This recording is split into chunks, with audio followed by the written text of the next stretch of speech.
So some memories coming. Some 20 years ago, I was in the Asian monastic school together with a number of Asian monks. They were quite young, about 32, 33 years. But they had already Dhammacharya examinations, that means a higher examinations in the theory of Buddhism, of Theravada Buddhism. And also they already had a successful meditation, so they were preparing themselves. They were actually learning English, preparing themselves for the Western Buddhist missions. I was there to learn some Abhidhamma and also language.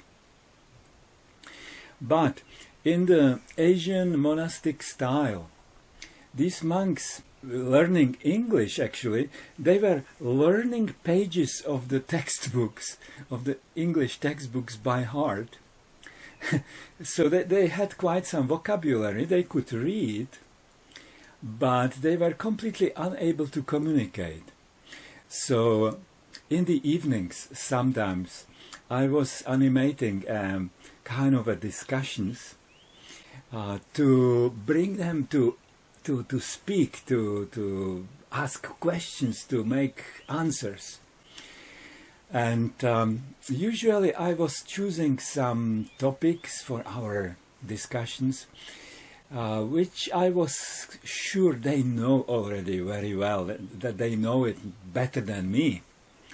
So that I supposed it would be more easy for them to understand and to communicate. I remember one evening which I want to start this talk with. I choose the topic Saddha. In the Asian Buddhist countries, this is a mental quality, very highly respected: faith, trust, confidence, Saddha. So Asian people actually are very much familiar with that. Mainly they are approaching Buddhist practices, Buddhist teachings from this angle of faith. And so I started, me being a rather rational person, started with the kind of throwing a kind of an argument on the table, that Buddha did not need any Saddha, did not need any faith, because he had such a strong insight, such a deep understanding, or even seeing the reality, everything as it really is. So he did not need to believe into the things, because he knew them. It was quite evident for him.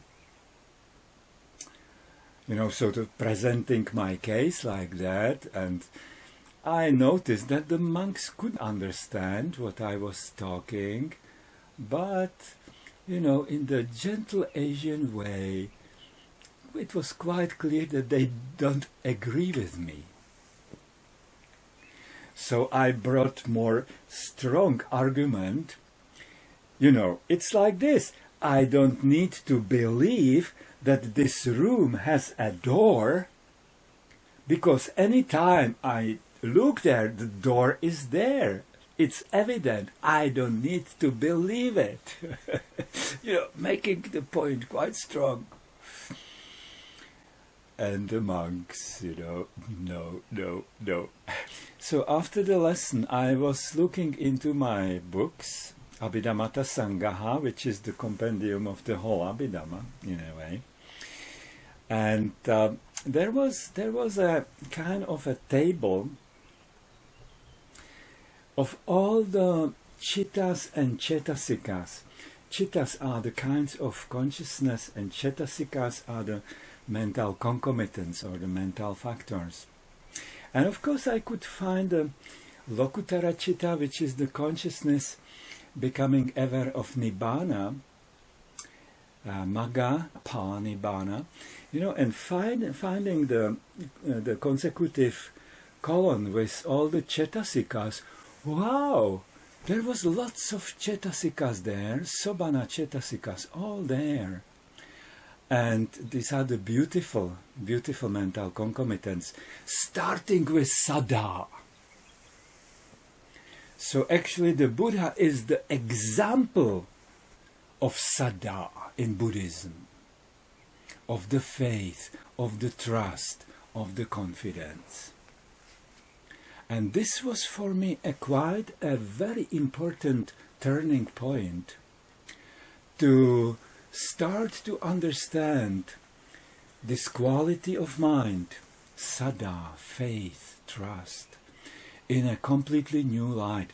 Because with my Catholic background, of course, as a small child, we were in the hours of catechism getting some credo, to believe into this and this and this, to believe into something. So for me, until that point, the faith or trust was mainly oriented towards the conceptual area, to believe into something.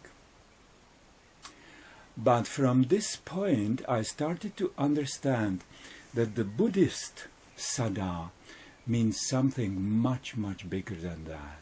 That it goes far beyond this kind of a blind believing. That it goes rather into something which I would compare with a very small child. Perhaps it cannot yet speak, but when you look into the eyes of a very small child, you know, this enormous openness, positiveness, trust, and the strength which is behind that kind of a mental quality.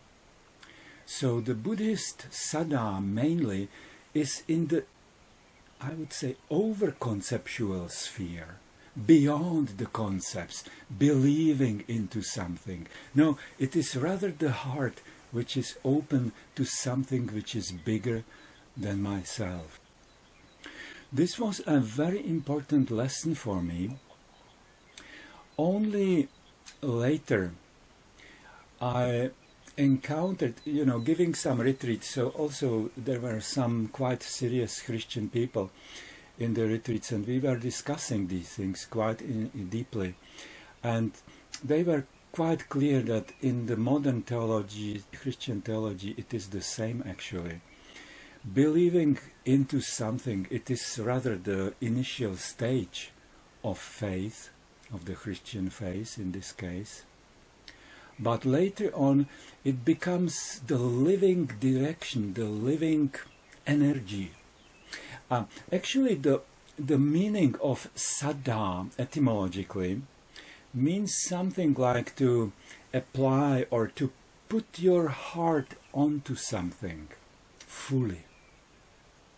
I would compare it to the situation, especially in the meditation, when you are just fulfilling the instruction as it is given, and it is quite a dry kind of a struggle, and when the Saddha, this inspiration of the heart comes into play, suddenly your praxis start to fly, and the struggle becomes a glide.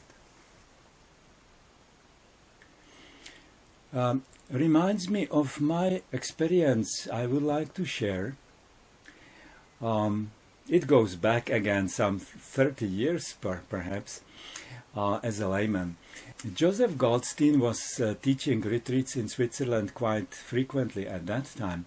Sometimes he would speak about his experiences with his teacher at that time, because he was still practicing, and at that time it was a Burmese monk, very stern teacher, and Joseph sometimes was sharing the impossible task, a very difficult task this teacher was giving him to overcome some difficult passages in the practice. So I was listening with my ears big like this, because at that time I happened to be in a similar situation. My practice was blocked almost like with a wall of concrete. And so taking part in some intensive retreat, perhaps to 2-3 days, it would go, I would gain momentum, but then instead of progressing further, it was like hitting a wall where the mindfulness would almost jump off into wandering mind. And that was the whole retreat after. And it was quite frustrating, and it was actually going on for some years like that. And so listening to these stories with that particular teacher, I got so inspired. This is somebody who can help me. So when I got the news that this particular monk is giving a retreat in Germany, in a Vajrayana center in Germany for about 10 days, so I was rushing to apply for participation. And I remember how I was preparing myself for that. I had a unlimited trust into the competence of this particular teacher. I knew it is an Asian teacher. There will be lots of devotional stuff around it. We will have to bow 3 times slowly. All these things which at that time, with my rational, technical mind, I did not like at all. I was doing it, but it was not really my area. And I was clearly deciding for myself, this is an opportunity of my life. Get rid of all these mental resentments and don't get limited by these thoughts and criticism. Just flow. And indeed, in that particular retreat, again, the first 2-3 days, quite gaining momentum, then the mind started to hit the wall again, but with the help of Saddha, of the great faith and kind of a full swing with the situation, I really overcome this particular difficulty in my practice, and the wall opened up, I can say illustratively. And what was there was enormous pain. So I started to experience this enormous burning of the body.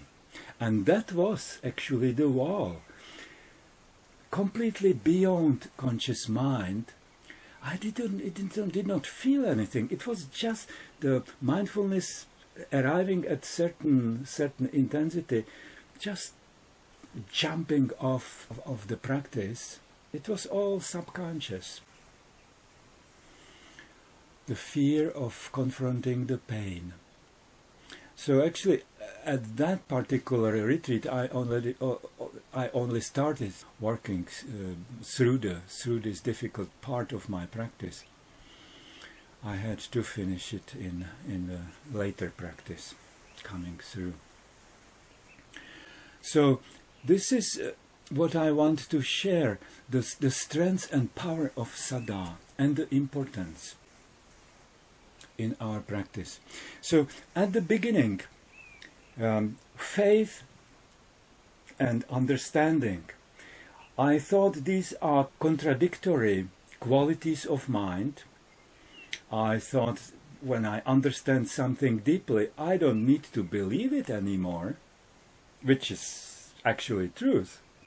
And perhaps it's possible to say that this kind of faith, the conceptual faith, really Buddha did not have anymore, because he see how the things are. but the Saddha means much more in this over-conceptual sphere, this great opening of the heart. Underlying the importance of that. Now, when we go into the Buddhist teachings, the indriyas, the mental faculties, there are 5. The mindfulness is the, let's say, balancing factor. It's one of them, mindfulness, sati. And there are 2 pairs, saddha vispanya, the faith with deep understanding or wisdom, and the second pair is virya with samadhi. Virya means energy or effort with concentration or collectedness of mind. So today I'm talking about the first pair, saddha panya, balancing these 2 powers. They are great powers of the mind, great helpers, stressing the necessity that instead of being like this, that they should be developed to cooperate, that they should work together along our practice of Dhamma. The faith is sometimes also compared to the ducklings. If you have seen it, it's quite wonderful. When the mother duck brings the ducklings, newly born, to the water, you know how they are running to the water, and the joy which comes from that. you can see it all, how they flap their little wings. So faith, has lots of these qualities. Saddha also sometimes compared in the Asian tradition to the hands of the body. What are the hands to the body? The same is the faith or trust to the mind. It's a wonderful, wonderful comparison. Because without hands you cannot do anything. So similarly, without faith we would not be able to finish anything. And sometimes we actually are not aware how much even the very rational and agnostic people, how much do they actually trust and believe things? Without faith, you cannot go even to the downtown by bus, because you would not have the trust that the driver knows the way, that he will not kill you in a car crash, that he knows to drive. This is all saddha. There are so many things we are purely believing, taking for given. Mount Everest is the highest mountain on the earth. Try to prove it for yourself. This is all saddha in our everyday life.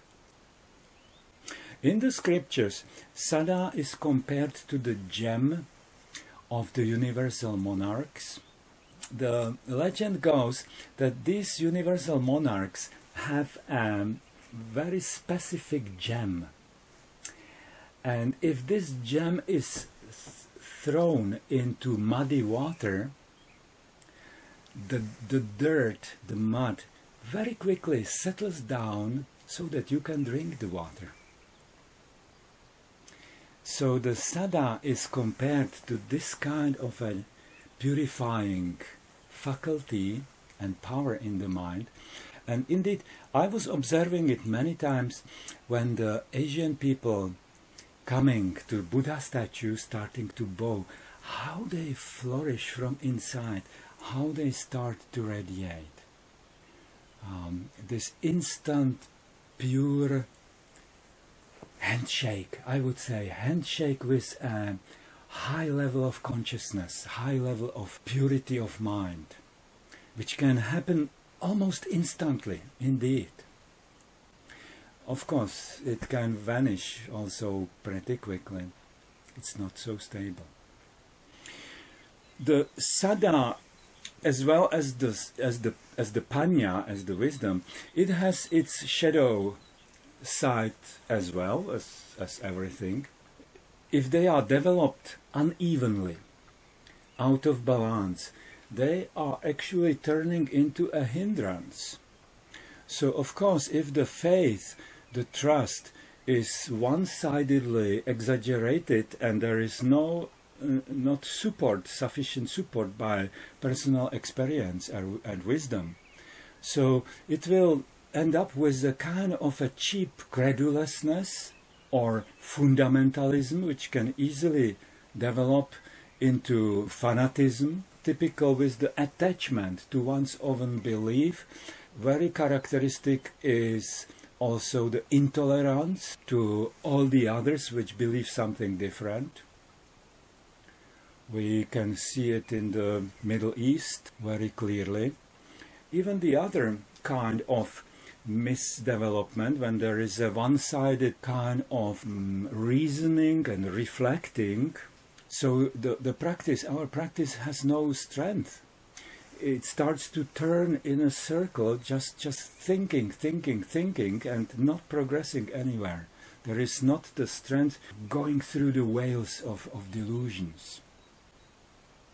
So the scriptures are very clear that always these pairs need to be developed in a balanced way.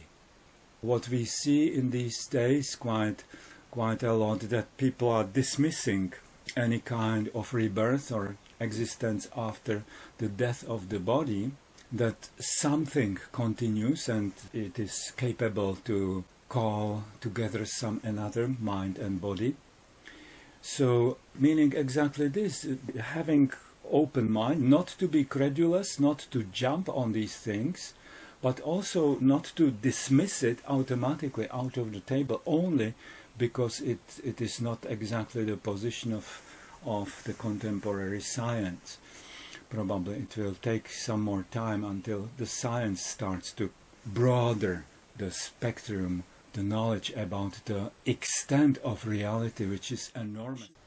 So again, even in the base of the Buddhist teaching, the faith is a very important factor, and again, making it clear that these two have to work together so that we can experience the blessings of Buddha's path as soon as possible.